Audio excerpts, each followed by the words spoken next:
Hello అండి, సింపుల్గా గోధుమ పిండితోటి స్వీట్ చేసేద్దాం. దీనికోసం ఇక్కడైతే నేను ఒక కప్పు గోధుమ పిండి తీసుకొని కొంచెం సాల్ట్, కొంచెం సోడా, అలాగే ఒక స్పూన్ నెయ్యి వేసేసుకొని మొత్తాన్ని బాగా కలుపుకోవాలండి. ఇలా మొత్తం రబ్ చేస్తూ కలుపుకొని ఈ విధంగా వచ్చేలాగా మనం కలిపేసుకోవాలి. ఆ తర్వాత వాటర్ పోసేసి చపాతీ పిండి కంటే కొంచెం సాఫ్ట్గా ఉండేలా కలిపేసుకుని ఒక 15 నిమిషాలు పక్కన పెట్టేసుకోవాలి. ఆ తర్వాత కొంచెం గోధుమ పిండి నూనె లేదా నెయ్యి వేసేసుకుని ఇలా కలుపుకోవాలి. ఒక కప్పు గోధుమ పిండికి ఒక కప్పు చక్కెర వేసేసి అందులో సగం కప్పు నీళ్ళు వేసి ఈ విధంగా అయితే మనం గులాబ్ జామ్ పాకం వచ్చే వరకు వేసేసుకోవాలండి. ఆ తర్వాత ఇలా అయితే అన్నిటిని చపాతీలా చేసేసుకొని మనం ముందుగా కలిపి పెట్టేసుకున్న పేస్ట్ని పూసేసి పైన కొంచెం గోధుమ పిండిని చల్లి ఇలా అన్ని చపాతీలని సేమ్ అదే ప్రాసెస్లో చేసుకోవాలండి. ఇలా మొత్తం చేసేసుకున్న తర్వాత మధ్యలో మనకు గ్యాప్స్ లేకుండా ఇలా గట్టిగా అయితే చుట్టేసుకోవాలి.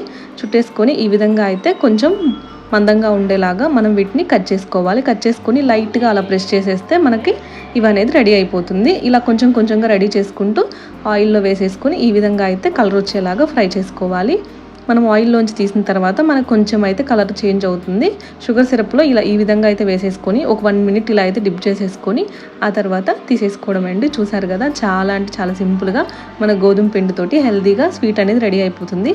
నచ్చిందా? ఒకసారి మీరు ట్రై చేసి ఎలా ఉందనేది కామెంట్ చేయండి.